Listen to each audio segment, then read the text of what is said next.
Hello guys, this is Hector again with another movie review. This time I will be talking about the film Beautiful Creatures. This review is going to be spoiler free. I saw this film about a month ago.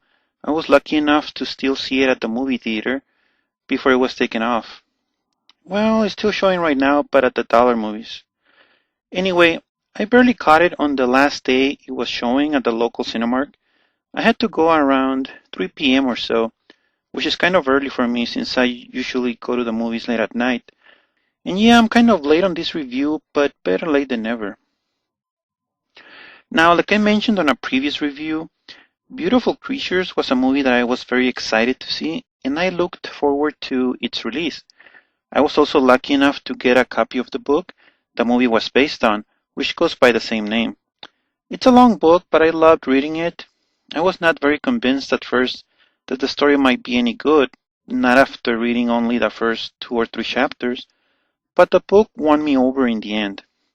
I thought it was going to be the usual boring boy meets girl love story with the same characters we've seen over and over before in other books, but I was wrong. The story turned out to be very original and exciting, and I enjoyed reading every chapter.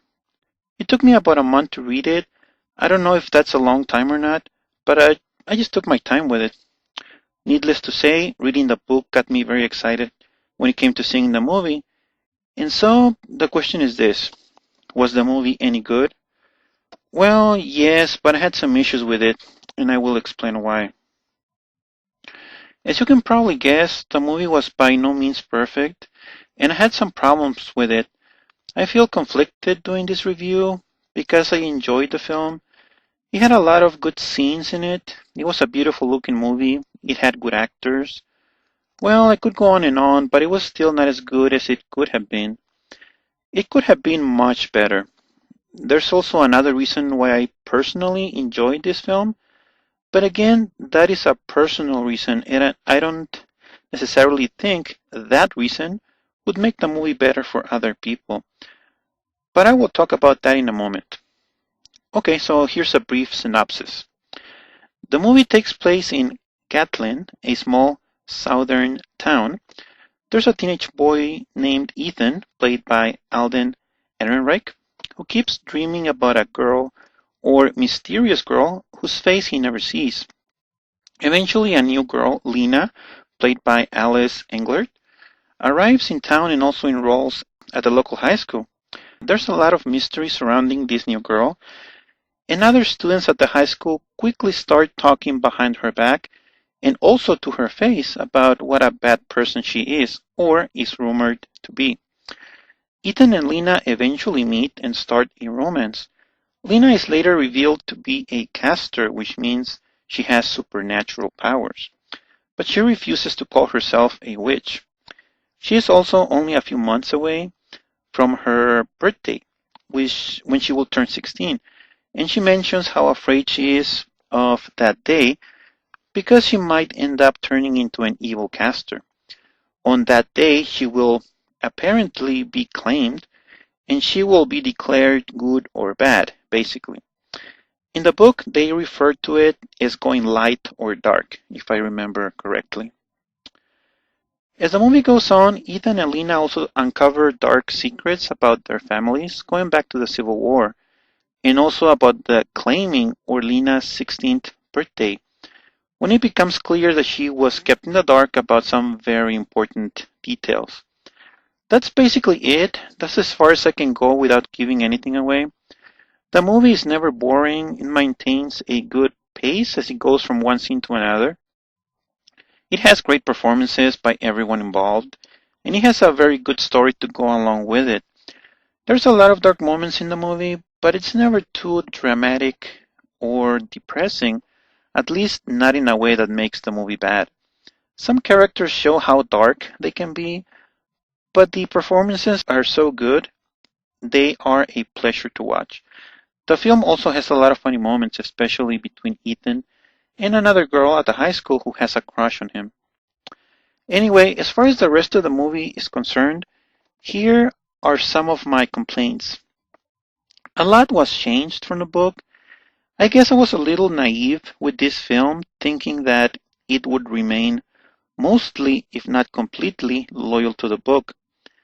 I know that film adaptations always end up changing more than a few things from the original material, but it still disappointed me when I saw it happen here, especially because the changes were either unnecessary or because they actually removed some of the best parts from the book.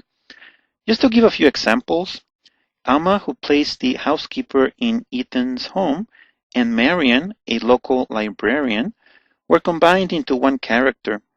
I felt the librarian needed to be a separate person, so I don't know why that was done.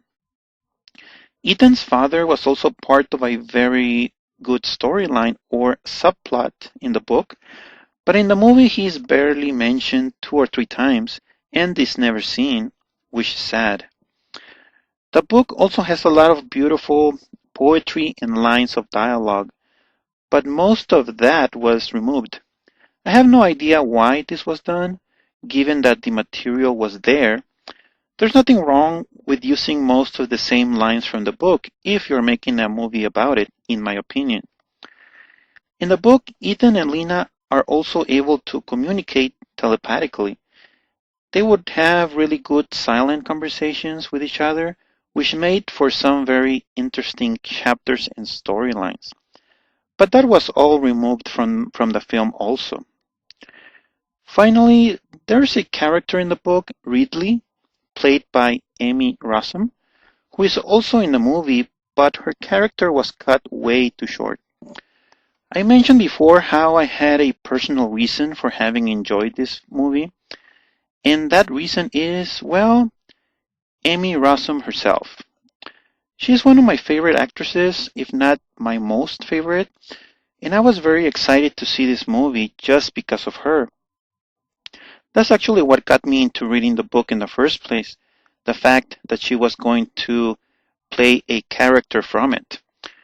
There's a chapter in the book in which there's a big dance at the high school, and some teenagers play a sick joke on Ethan and Lena as they are about to take a picture together. Imagine a young high school couple taking a photo at their prom, and then something horrible happens like in the movie Carrie. That's basically what it was. And then Ridley comes to Lena's defense, who is, after all, her cousin. Ridley uses her powers and gets back at those responsible, creating chaos and destruction all around. It was such a good chapter, but removed from the movie. Again, her character was cut way too short. Amy Rossum is a wonderful actress, and she deserves better than this. However, it was still amazing seeing her on the big screen. Needless to say, the parts in the movie when Amy Rossum showed up were absolutely amazing, and she looked incredibly beautiful. Look at that dress. My God, she's gorgeous. I hope there's another movie made where she plays Ridley again, and she has a bigger role. It's not unrealistic, since Beautiful Creatures is part of a series of books. Oh yeah, and before I forget, Ridley was supposed to have a lollipop in the movie. That was supposed to be her signature trait, something to make her stand out. She would almost use it as a magic wand to control people. See, there's even a photo of it here. What the hell happened? Come on, man, who the hell wrote the screenplay? That photo is perfect. That is exactly how I pictured Ridley when I read the book. Why was this not in the movie? It makes no sense. Anyway, so this brings me to the end of this review. Now, don't misunderstand what I'm saying. I did not hate this movie. I liked it a lot. I just know that it could have been so much better. I saw it in digital cinema and it looked amazing. You could almost make postcards out of it. The special effects were very good, as well as the production values. There's a scene in which Lena confronts Ridley at a large dinner table, and the table, as well as the room and the floor, starts spinning around. You have to see it, it's very well done. Well, it's actually in the trailer, just a glimpse of it, but the complete scene in the movie is great. Oh yeah, and the ending also had a very good special effects. I will not go into details because I don't want to spoil it for you, but the special effects were excellent. Okay, so here's my rating for the movie. Like I said before, I am very conflicted, but I have to be objective too, kind of. I love this movie, but some of the changes bothered me. However, it's way better than other movies playing right now. Go see it or rent it when it comes out. If you are an Emmy Rossum fan like me, she alone makes this movie worthwhile. Now, would I have liked this movie as much if she had not been in it? No, probably not. So, just for her, I give this movie an 8. Thanks for listening, and till next time. Bye.